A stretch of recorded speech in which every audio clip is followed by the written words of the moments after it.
The United States government is engaged in an extended project to perfect vehicles for use in lunar exploration.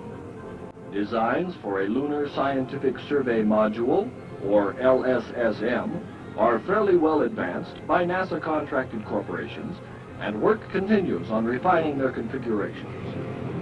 At the same time, the Geological Survey is conducting tests to define the exploration format, outlining the tools and techniques that will be used on the lunar surface. A vehicle was needed to simulate the LSSM during these field tests.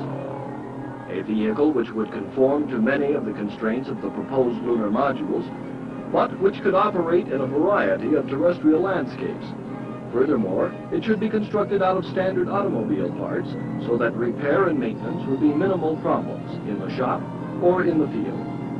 This vehicle will be used under a variety of test constraints. It must serve as more than simple transportation. In testing lunar exploration systems, a close simulation of the actual LSSM must be made. The Field Test Systems Unit at the Geological Survey's Center of Astrogeology in Flagstaff, Arizona, set to work. And the result was Explorer.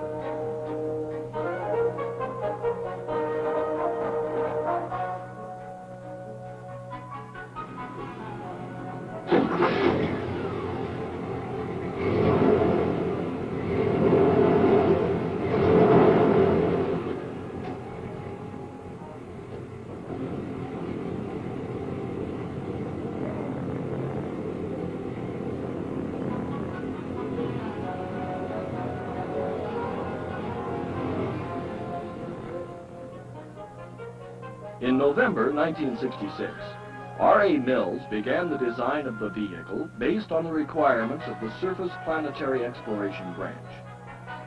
By February 1967, design was completed and approved, and the necessary components were assembled.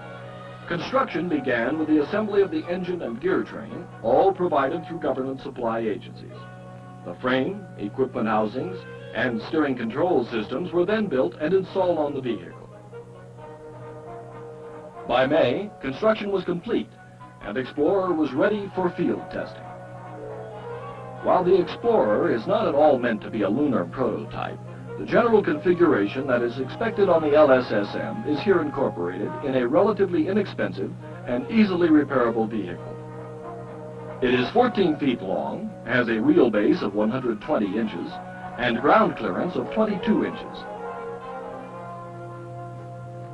Explorer is powered by an 8-cylinder engine with an automatic transmission.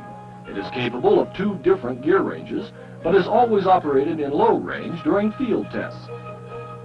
This power supply feeds a radio and other auxiliary equipment. Mounted underneath the rear chassis is a 2,500-watt generator, which furnishes 115 volts AC to the power supply, where it is converted to direct current, variable from 0 to 36 volts.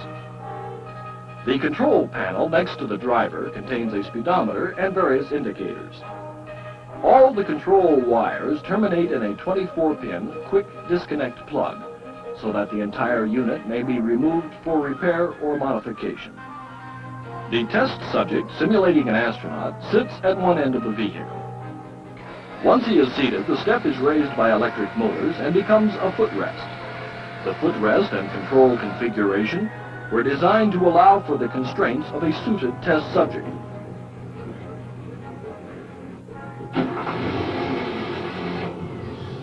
Steering, engine throttle, and braking controls are combined in one drive control. Moving it forward opens the throttle, backward operates the brake. Both these controls are connected by mechanical cable. Lateral movement of the control stick activates electrical relays which start the steering drive motors and turn the wheels.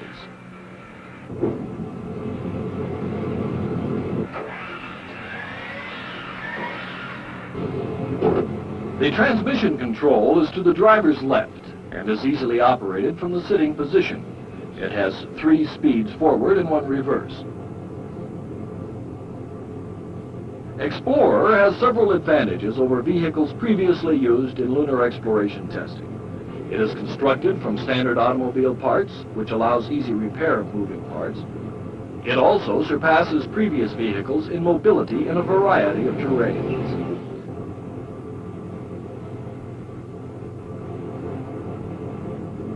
Under suited constraints, a test subject will not be able to see behind the vehicle, and a backing up operation might approach the impossible. On such occasions, he will be able to move to a rear control seat, which will be installed soon. Only the drive and transmission controls will be duplicated there.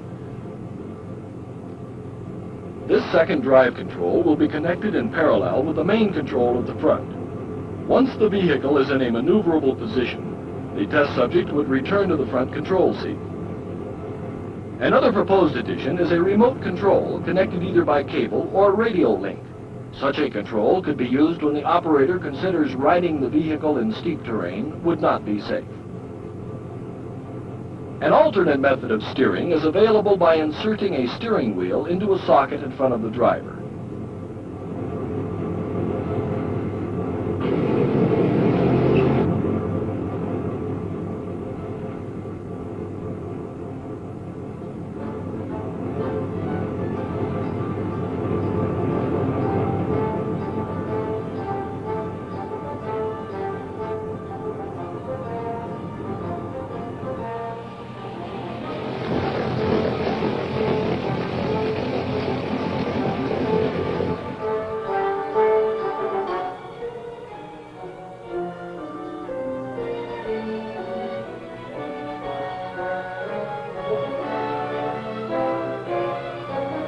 The limits of Explorer's mobility are tested on rough lava flows near Flagstaff.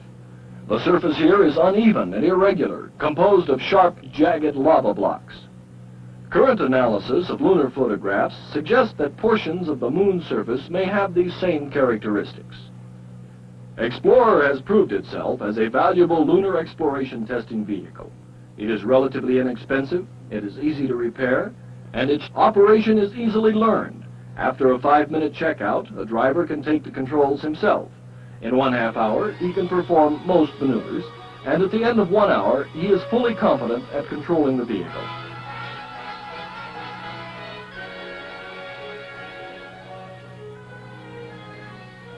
The use of the Explorer in lunar testing programs by the Geological Survey will allow more exacting simulations of lunar exploration. And these tests will lead to the definition of an exploration format designed to return the maximum useful information in the shortest possible time.